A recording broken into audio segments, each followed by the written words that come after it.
The best job starts with a good job interview. It paves the way for a successful career.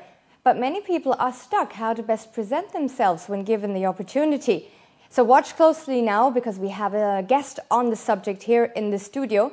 Christian Mahood, head of legal at recruitment agency Hudson, will tell us how to best present oneself at the next job interview. Welcome, Christian. Thank you very much. Now tell us about the key aspects, how to best structure a CV. What information does it need to contain, and how do I put it all together? Yeah, I mean, a CV obviously is the most important document you can probably draft as a potential employee.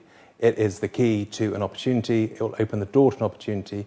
And once that door is open, it then provides, potentially, if it's well drafted, the script for any subsequent ongoing dialogue. A poorly drafted CV, by contrast, can camouflage your skills and any synergies with future organisations. So it's important to get it right at the outset. So which details need to be in there? You need to get down your most relevant experience that's tailored specifically to that job in question. You need to get down all your education, all your various attainments in that respect, and make sure that you detail any language abilities, any...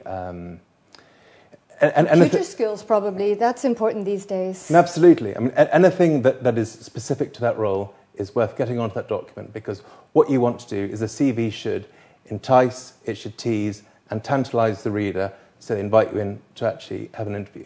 A picture? Add a picture? No. No? There are certain do's, certain don'ts. Certain don'ts would be never include a picture, irrespective of your attributes. Okay. Never include a mission statement, because it can be a little bit toe-curling. Never include a covering letter. This is just my particular thinking, because I'm quite old school about it. In my experience, never, never, never, never. Okay, so now I sent my CV, I'm invited to the job interview. Which documents do I need to bring to the interview, and how do I best present myself? At the initial interview, just bring yourself, bring a copy of your CV if necessary, and be prepared to talk about everything and anything on that CV. So don't include anything on there you're not comfortable in talking about. That's the key thing. And from my personal way of presenting myself, be more modest or exaggerate maybe? In the CV initially, don't be too bombastic. Don't use exaggerative language. Just be just put your best case forward.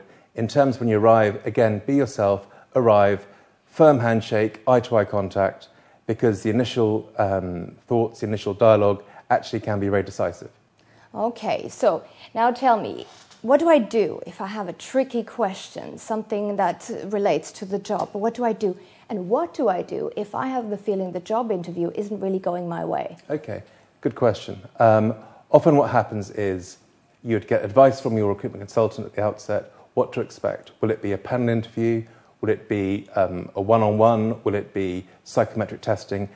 Establish that information at the outset.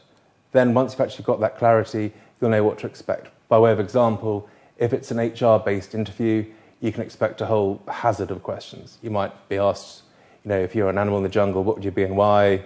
All sorts of random questions. You just don't know what to expect. However, if it is to the ultimate decision maker, you can expect it to be much more straightforward, talking through your CV, which is why it's imperative that at the outset you actually get all your relevant experience down on that CV, so you can, to an extent, actually guide the conduct of that interview.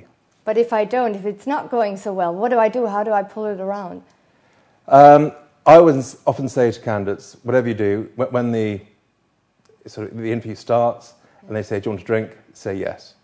So you get a glass of water, get a coffee, whatever it is, because that can be almost like an emotional crutch. So if a tricky question comes in, you pick up the glass of water, take a sip, have a little think. If you think, following that sip, actually you still don't know, and you're really flummoxed, then just say, fabulous question, I might just come back to the end if that's okay. And then, all things being equal, they'll forget they actually asked the question in the first place. So it buys me time, very smart. Now tell me, absolutely. what are the advantages for a job seeker to go through a recruitment agency instead of just posting your CV on a job search website? I think there's a very important distinction to make.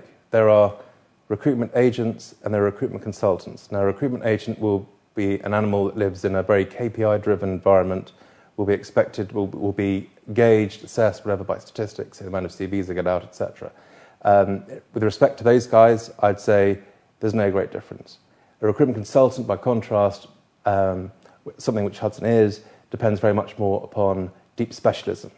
So, for example, if you're a legal recruiter, your next lawyer. If you're a banking recruiter, your next banker, etc., etc. So with that, and especially in this particular region where recruitment tends to be much more led from the front, it actually works that way. And so you get credibility. And frankly, the only statistic I'd ever want to be gauged upon is my CV to interview ratio, because that is what guides it.